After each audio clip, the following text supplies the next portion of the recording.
pas si c'est ce micro-là.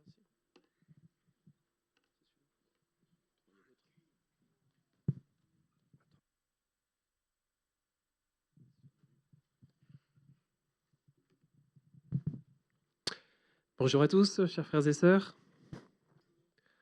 Que la paix et la grâce de notre Seigneur Jésus soient sur chacun de vous. Nous passons notre temps à évaluer. Nous évaluons les autres, nous évaluons les situations, nous évaluons aussi nous-mêmes. Mais quels critères utilisons-nous pour cela? Souvent, sans nous en rendre compte, nous utilisons les critères du monde. Nous nous basons sur le succès visible, sur l'image, sur la performance. Et pour comprendre à quel point ce réflexe est ancré en nous, il suffit de regarder le prophète Samuel. Le texte que nous allons ouvrir ce matin se situe à un moment de crise majeure pour Israël. Saül, qui était le tout premier roi d'Israël, avait été choisi en grande partie pour son allure. Il était grand, il était beau, il avait tout pour impressionner.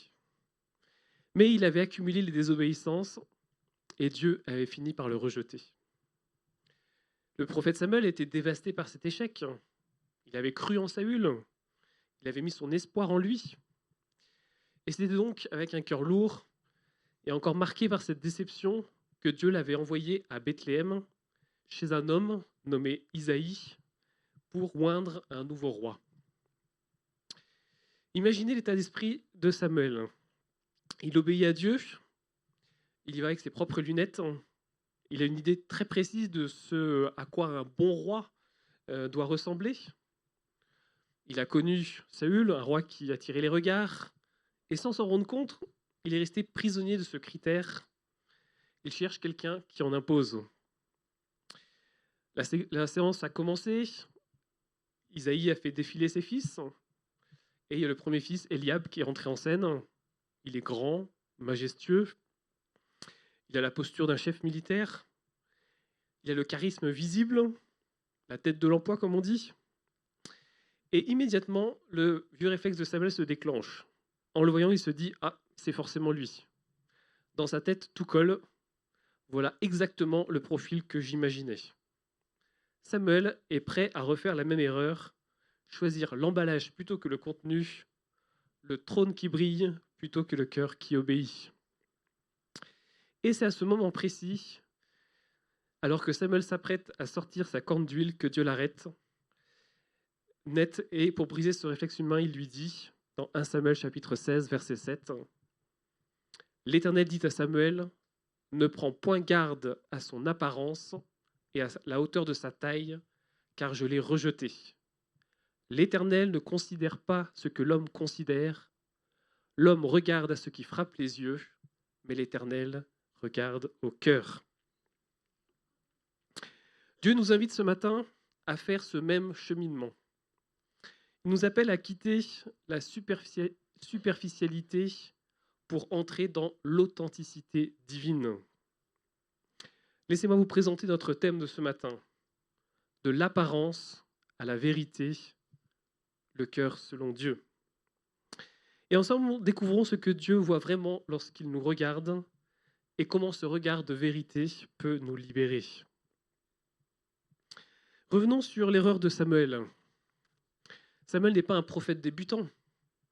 C'est un homme mûr dans la foi, habitué à entendre la voix de Dieu. Et pourtant, face à Eliab, il se trompe au premier coup d'œil. Cela devrait nous rendre humbles. Si un prophète habitué à l'onction et à la présence de Dieu peut se laisser piéger par l'apparence, à combien plus forte raison, nous, au milieu d'une culture saturée d'images et de mise en scène. L'erreur de Samuel n'est pas isolée. Elle s'inscrit dans la continuité de ce qui avait déjà conduit Israël à choisir Saül. On se souvient que Saül était plus grand que tout le peuple, que sa stature impressionnait. Et Israël cherchait un roi comme les autres peuples.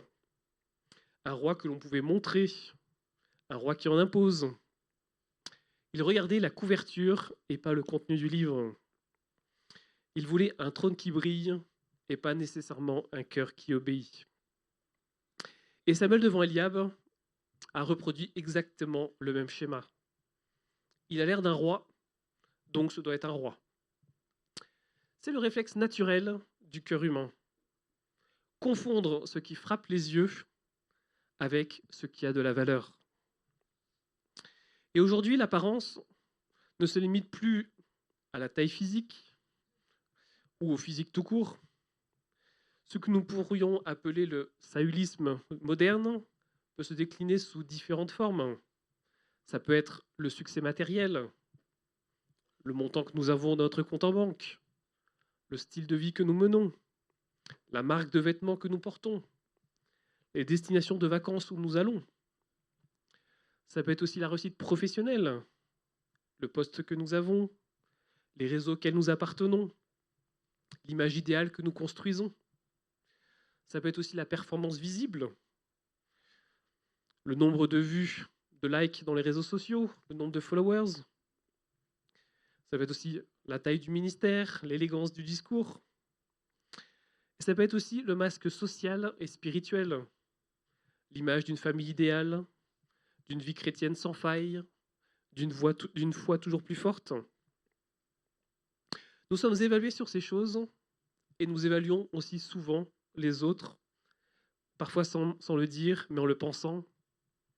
À lui, oh, il a l'air d'un leader. À elle, elle a l'air très spirituelle. À cette église, elle a l'air très dynamique. Et tout cela se base très souvent sur ce qui est visible en surface.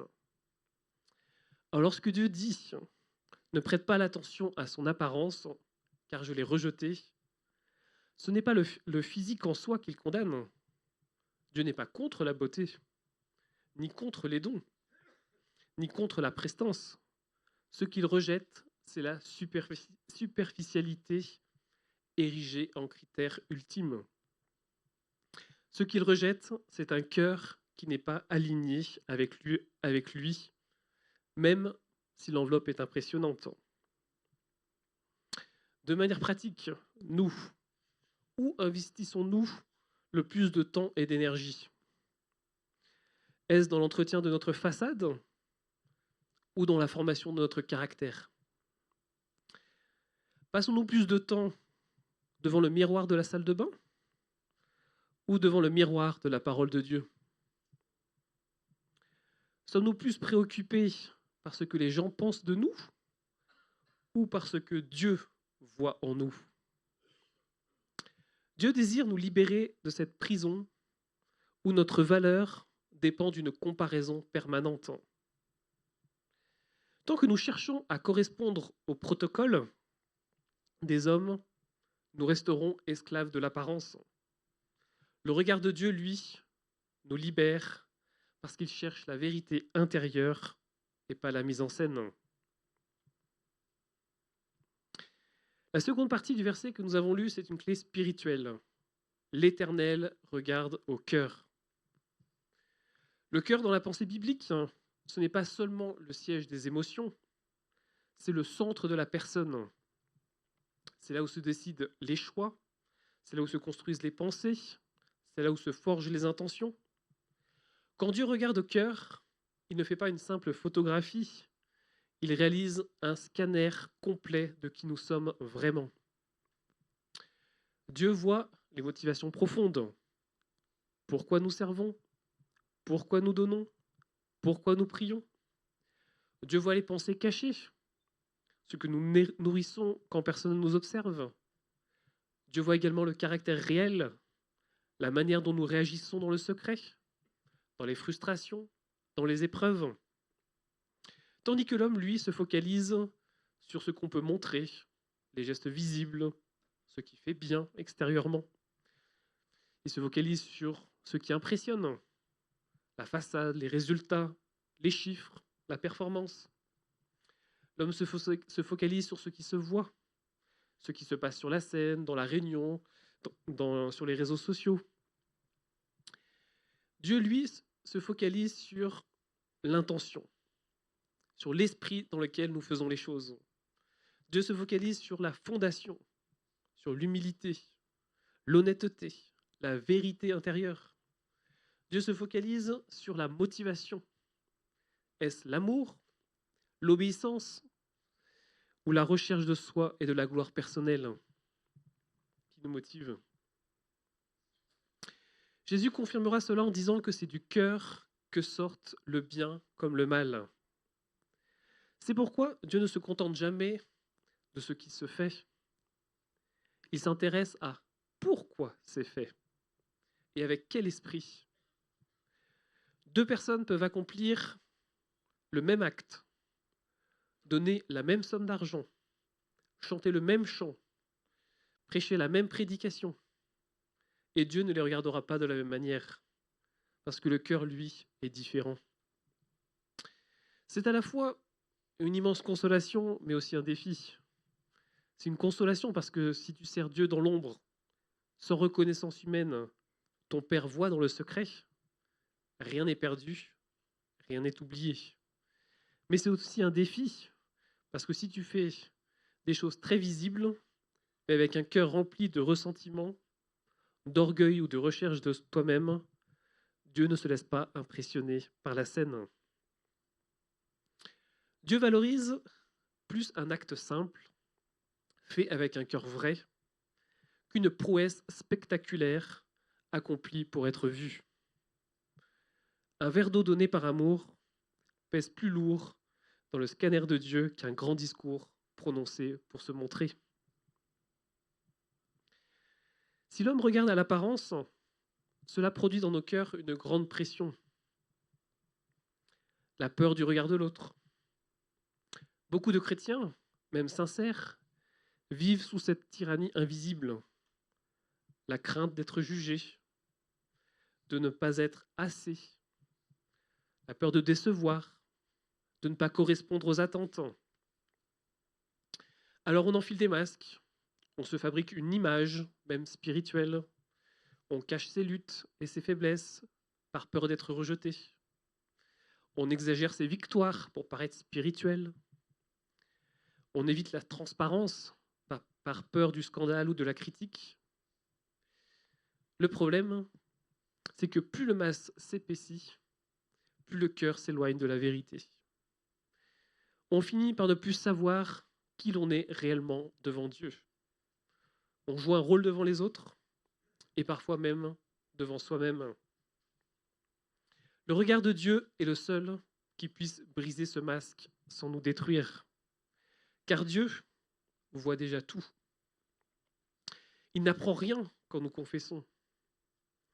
Lorsqu'il nous appelle à la sincérité, ce n'est pas pour nous humilier, mais c'est pour nous délivrer. L'authenticité biblique, ce n'est pas dire tout n'importe comment, mais c'est aligner notre extérieur sur la vérité de notre intérieur en laissant le Saint-Esprit transformer ce qui doit l'être. Un cœur approuvé par Dieu peut se permettre d'être humblement faible devant les hommes. Pourquoi ? Parce que son identité ne repose plus sur l'image, mais sur la grâce. Quand tu sais que Dieu voit, connaît et aime ton cœur, tu n'as plus besoin de faire semblant. Le prophète Jérémie rappelle que le cœur humain est tortueux et difficile à sonder. Nous voyons cela dans Jérémie chapitre 17, versets 9 à 10. Le cœur est tortueux par-dessus tout et il est méchant. Qui peut le connaître ? Moi, l'Éternel, j'éprouve le cœur, je sonde les reins pour rendre à chacun selon ses voies, selon le fruit de ses œuvres. Même nous ne comprenons pas toujours, mais Dieu, lui, sonde les cœurs et les reins. Le seul jugement vraiment fiable, c'est celui de Dieu. Lorsque nous faisons de Dieu notre seule audience ultime, les opinions humaines reprennent leur place, importantes parfois, mais jamais décisives. La vraie liberté commence, elle, quand nous décidons de ce qui compte le plus n'est pas que vont penser les autres, mais que pense Dieu de cela ? Le monde moderne a fait de la beauté extérieure une idole. Tout est optimisé, filtré, retouché. On apprend très tôt que ceux qui se voient ouvrent des portes. Mais la parole de Dieu remet les choses à l'endroit. L'apparence extérieure est fragile, passagère, trompeuse. Elle peut être un don, mais elle n'est jamais un fondement. Lorsque Dieu rejette Eliab comme roi, il ne décrète pas que sa beauté physique est un mal. Il déclare que ce n'est pas le caractère sur lequel il choisit ses instruments. Il y a une autre beauté que Dieu recherche, une beauté cachée, intérieure et perméable au temps. Le Nouveau Testament, Le Nouveau Testament nous parle d'une parure cachée du cœur, faite d'un esprit doux et paisible, d'une attitude intérieure qui a du prix devant Dieu. Nous lisons cela dans 1 Pierre chapitre 3, versets 3 et 4. Ayez non cette parure extérieure qui consiste dans les vêtements dans les cheveux tressés, les ornements d'or ou les habits qu'on revêt, mais la parure intérieure est cachée dans le cœur, la pureté incorruptible d'un esprit doux et paisible qui est d'un grand prix devant Dieu. Et cette beauté-là ne dépend pas de l'âge, ni de la santé, ni du physique. Cette beauté-là ne s'achète pas, elle ne se fabrique pas par des techniques, mais elle se reçoit et se cultive dans la présence de Dieu. Cette beauté ne se fane pas avec les années. Au contraire, elle peut grandir avec le temps. Chercher la beauté du cœur, c'est déplacer volontairement nos investissements. Moins de temps, d'énergie, d'angoisse pour ce qui impressionne extérieurement, plus de temps dans la parole, dans la prière, dans la confession, la communion fraternelle authentique, où Dieu polit notre caractère. Le Saint-Esprit, c'est l'artiste intérieur qui façonne cette beauté. Il taille, il polit, il enlève ce qui déforme, l'orgueil, la jalousie, l'amertume, la dureté, et il fait apparaître un caractère qui reflète Christ, la douceur, la paix, la patience, la fidélité, la maîtrise de soi. C'est cette beauté-là que Dieu contemple avec joie.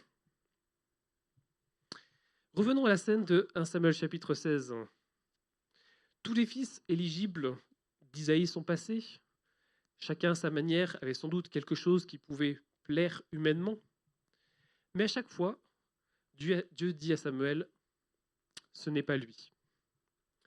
On peut imaginer la perplexité de Samuel. Dieu l'a envoyé pour oindre un roi, et pourtant tous les candidats évidents sont refusés. Samuel finit par poser une question importante. Est-ce que sont là tous tes garçons? Isaïe répond qu'il reste bien un fils, le plus jeune, mais qu'il garde les brebis. C'est presque une note de bas de page dans la famille. David n'est pas au centre de la scène. Il n'est même pas invité à la rencontre initiale. Il est loin, dans les champs, en train de faire un travail humble, invisible. Aux yeux d'Isaïe et de ses frères, David n'a pas le profil d'un roi. Il est trop jeune, trop caché, trop ordinaire. Mais précisément, c'est dans cet ordinaire, dans cette solitude avec les brebis, que Dieu a façonné son cœur. C'est là que David a appris à adorer, à chanter des psaumes, à contempler Dieu sans public. C'est là qu'il a appris à protéger, à affronter les dangers pour des créatures fragiles qui ne pouvaient pas se défendre. C'est là qu'il a appris l'humilité dans le service. Il a appris le courage, la persévérance. Autrement dit, alors que les hommes l'ignoraient, Dieu le formait. Le monde voyait un berger anonyme, Dieu voyait un roi en préparation. Il y a ici un immense encouragement pour ceux qui se sentent petits ou oubliés. Peut-être es-tu dans une saison de service caché, dans ta famille, dans ton travail, dans l'église, sans reconnaissance, sans visibilité. Peut-être te dis-tu, ce que je fais ne compte pas vraiment. Mais si tu fais ces choses avec un cœur qui aime Dieu, qui obéit à Dieu, alors tu es exactement sur le terrain d'entraînement où Dieu prépare ses David. Dieu ne cherche pas l'homme ou la femme au CV parfait. Il cherche un cœur disponible, fidèle dans les petites choses, capable de le choisir même quand personne ne regarde. Attention aussi pour ceux qui doivent choisir ou évaluer. Quand tu discernes un futur leader, un serviteur, un conjoint, ne t'arrête pas à ce qui se voit. Prie pour voir plus loin que l'apparence et pour discerner le caractère, la fidélité, l'humilité. Le monde voit un berger oublié, Dieu voit un roi caché. Et sa main appelle qui il veut, quand il veut, indépendamment des étiquettes humaines. Et en écoutant Samuel, chapitre 16, verset 7, nous avons fait le voyage de l'aveuglement de Samuel, basé sur l'apparence, à la vision pénétrante de Dieu, la vérité. Nous avons vu que le champ de bataille, c'est le cœur, et la grande question n'est pas que pensent les hommes, mais que voit Dieu.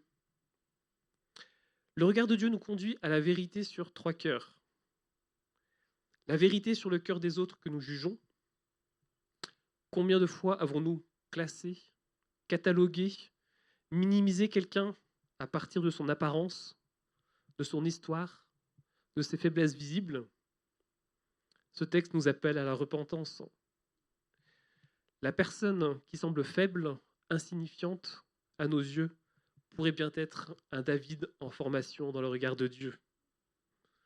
Apprenons à bénir au lieu de mépriser, à encourager au lieu de comparer. Le regard de Dieu nous conduit aussi à la vérité sur notre propre cœur que nous utilisons pour nous juger nous-mêmes. Beaucoup se condamnent parce qu'ils ne rentrent pas dans les standards humains de beauté, de succès, de performance. Mais ta valeur ne se mesure pas à ces choses. Ta dignité vient du fait que tu es créé à l'image de Dieu, que tu es enfant de Dieu, et surtout du prix que Jésus a payé pour toi à la croix.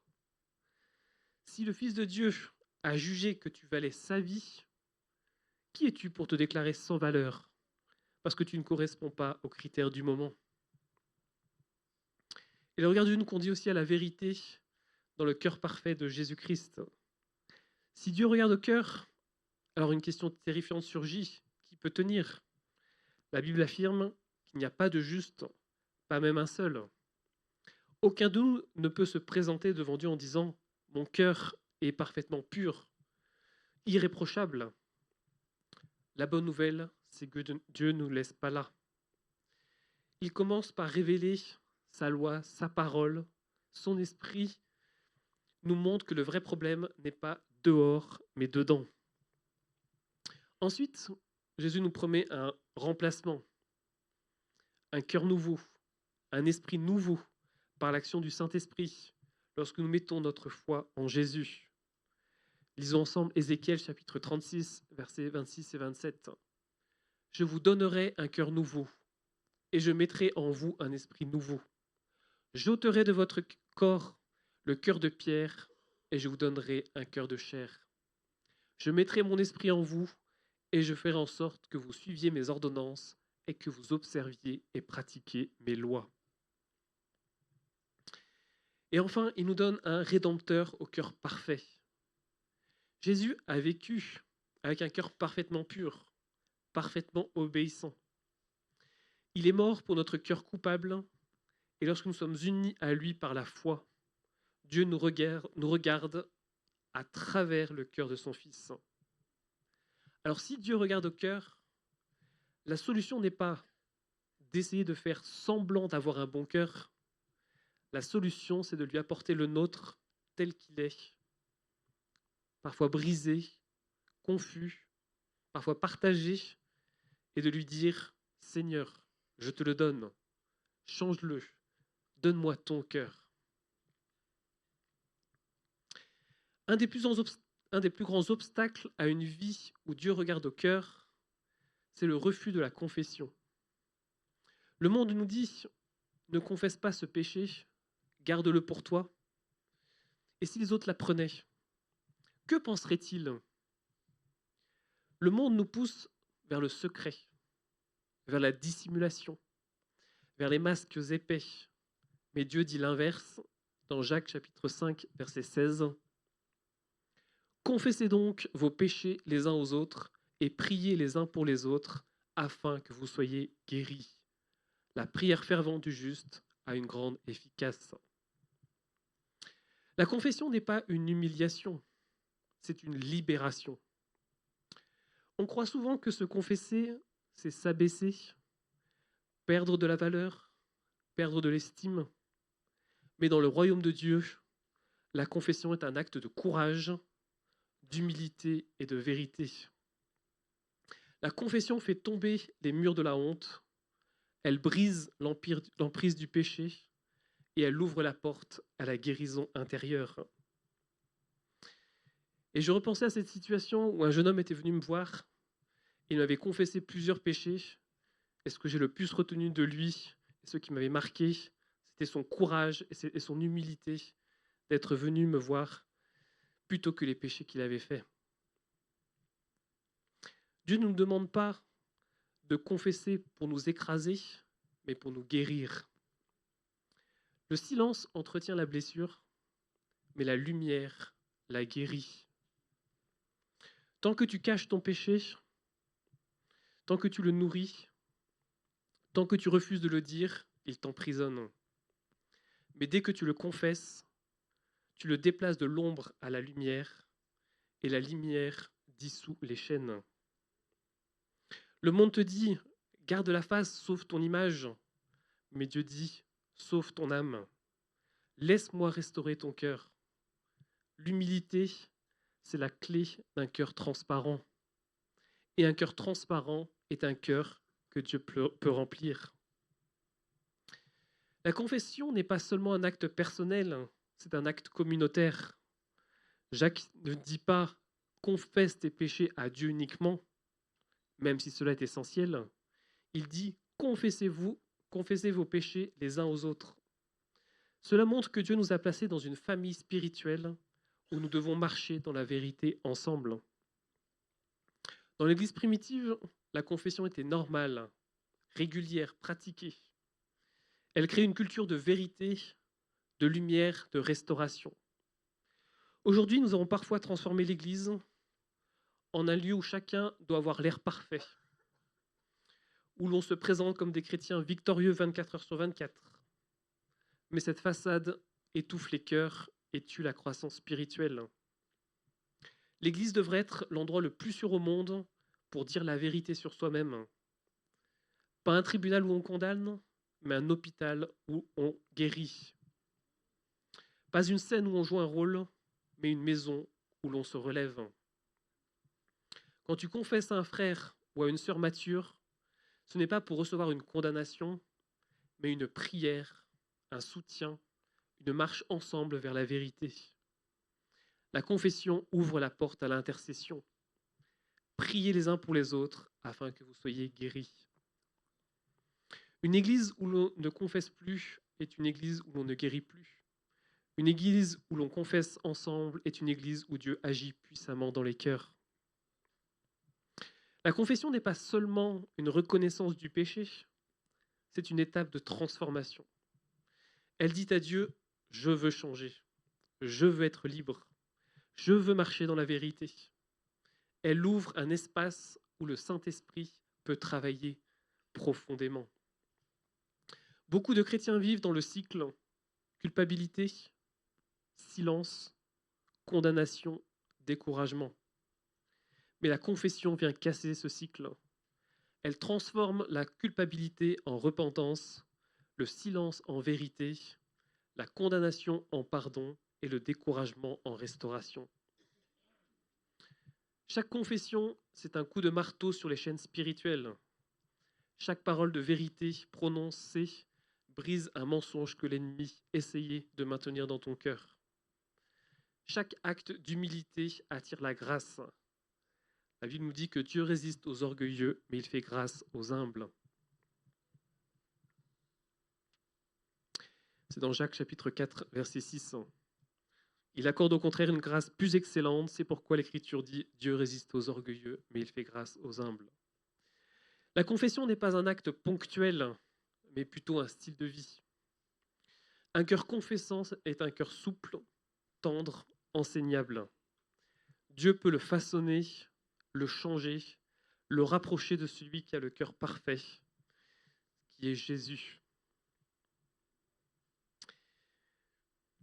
Pour conclure, si Dieu regarde au cœur, il regarde tes blessures, il regarde tes luttes, tes péchés cachés, tes combats silencieux. Il ne te regarde jamais avec dégoût, mais avec compassion, avec vérité et miséricorde. Dieu ne cherche pas un cœur sans tache, mais un cœur qui vient à Jésus pour en recevoir un nouveau. Aujourd'hui, le Seigneur t'appelle à achever ce voyage de l'apparence à la vérité.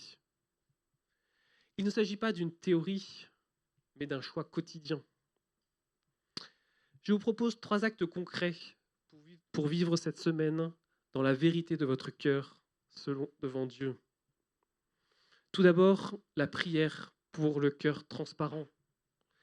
Le Saint-Esprit, c'est le seul à pouvoir démasquer l'orgueil et le manque d'authenticité qui se niche en nous. Cette semaine, devant ton Seigneur, fais cette prière simple et courageuse. Seigneur, révèle-moi un domaine où je porte encore un masque. Qu'est-ce que tu essayes de cacher pour sauver ton image? Devant qui as-tu peur de te montrer tel que tu es? Prends le temps de nommer cette dissimulation et de la confesser à celui qui est fidèle et juste pour te pardonner. Deuxième acte concret, chercher un partenaire pour la vérité. La confession doit parfois quitter le secret pour devenir un chemin de guérison partagé. Le diable aime l'isolement et le silence. Dieu aime la lumière et la communauté. Cherche une personne de confiance, ton conjoint, un ami mûr, un pasteur, à qui tu peux ouvrir une lutte pour prier ensemble.